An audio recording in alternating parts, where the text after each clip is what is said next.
God. Am I on here? Yeah. Sitting on a piano stool. This is all very fun. And Buddha. Not that you can see.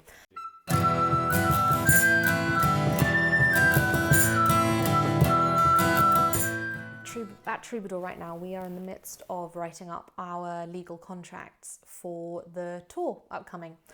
That includes everything from the writers and the directors to the volunteers to the actors to the venues. And I recently had a conversation very kindly with an ex-High Court judge regarding the nature of contracts and of the way that law interprets contracts, agreements and all of this, which I think is really important and which we are not often told about, nor is it fully explained in the arts or in this world. What I understand from what 99% of us do is that we're told that we need a legal contract at some point. We scream help. We go onto the Writers Guild website, we go onto ITC Arts, we go to, template contract for X, Y, and Z. We find a template one, we download it. Might change a little bit, but otherwise it's a cut and paste job. Great, sorted, done. I'm a freelancer, I look official, I look like I know what I'm doing. It's all good, which is also what I do. No change to that, no props to that. But this conversation opened my eyes to how the law interprets these contracts, and I think it's a really important point for all of us to understand. So, when writing a contract, the fundamental issue on the table is stopping you getting into a disagreement that means you end up in court. Court means massive legal fees. It means that probably both of you will end up being bankrupt. It means that no one wins. That's one reason why a lot of the contracts you might see are pages and pages long, which cover all sorts of different things, which is kind of protecting the individual's rights when you're working with a massive conglomerate or working with or if you're the National Theatre or the Royal Court, or you have lawyers and lawyers for days who are sorting out all this kind of stuff, which is why there's so much nitty-gritty in there, which is why there is so many elements. But a fundamental point, which I didn't realise until I had this conversation, is that according to the law, what you intended to say and what is actually written and can be interpreted on the page are two very different things. Should there be a disagreement and on a point in this contract or in court, the last person who the judge or the jury, if you get to that stage, will ask for what was meant is the person who actually wrote the contract. The intention behind the written word has no meaning. What matters is actually what's on that page.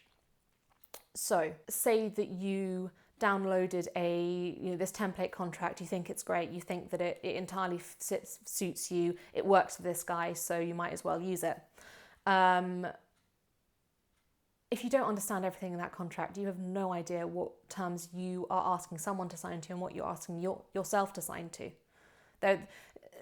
And when you go to the judge, in this unlikely event that something goes wrong, what are you going to say? Oh, I just downloaded the template standard document. With that all in mind, what should we be doing when we think about contracts or think about when the Arts Council asks us for contracts and for fair work? Let's bring it all the way down to basics.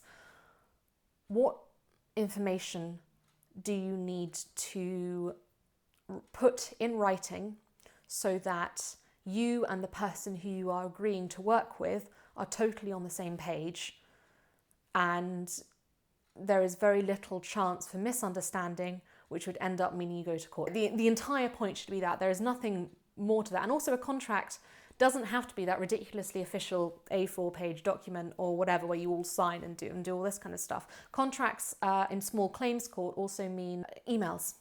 If you just write an email after a meeting, great to have spoken just now, this is what I believe the terms of our agreement are. And then you just bullet point it. Bullet point everything which could possibly be clear that as a contract under small claims court. Be as clear in your language as possible. What should go in those terms? Things like pay, Things like provisional payments, things like the steps of pay, when pay might not happen.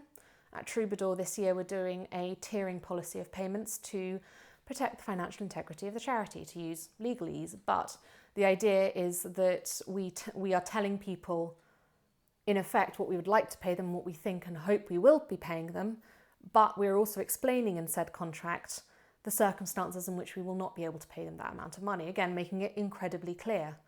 Make sure you are very clear about your expense claiming process. Make sure you're clear about copyright. A writer's contract will be very different to an actor's contract or to a volunteer's contract or to a venue contract. Of course it will.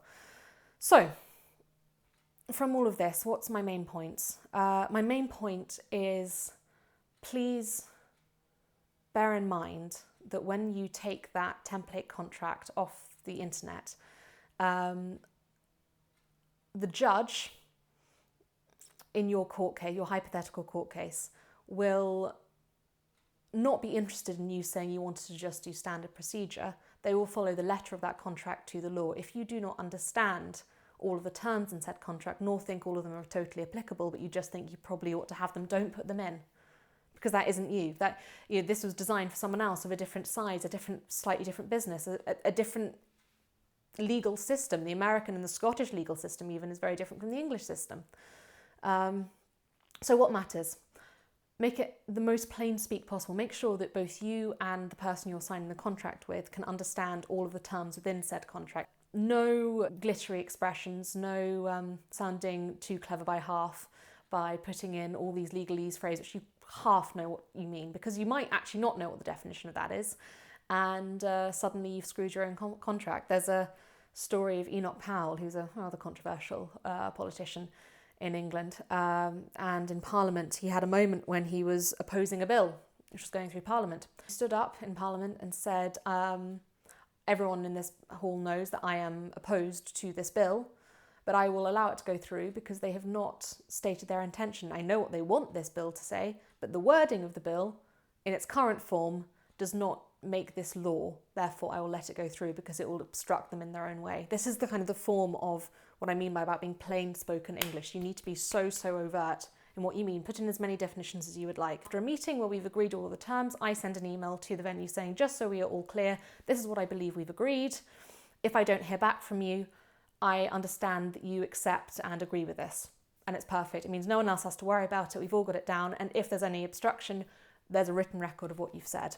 If you are now of a different size, you've moved out of that initial kind of real startup emerging company stage where, and there are more clauses, there are more things which you should be looking at. It should be more of a contract. We probably could release some of our template ones. I'm very happy to do that. If people are interested, let me know. But the biggest thing I'd recommend is do take a template of what the Royal Court or what WGGB do or any of those ones, but use it as a template of it. Have it next to you as a guide of what they normally cover, and then see whether it's relevant or not to your way of working, to your style, to all of that kind of aspect. Because it might well not, and that's completely fine. But please be aware that the main point of these kind of contracts is not to look flashy or to look official and professional. The main point is to stop us all going to court. So plain English, and it all works.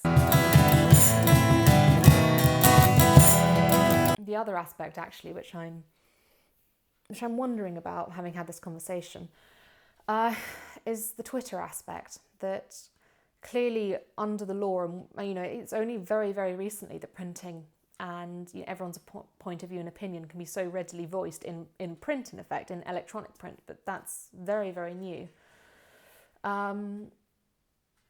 Under the letter of the law, your intentions don't matter when it comes to what you say. So all of this problem on Twitter, people saying something stupid and saying that's not what I meant, under the letter of the law, if I follow the same brand of reasoning, that doesn't matter.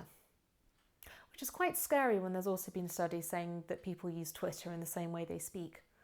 I think a lot of us would not like the words we say to totally reflect our opinions forevermore. Quite a scary thought, actually. But yeah, plain spoken contracts, go.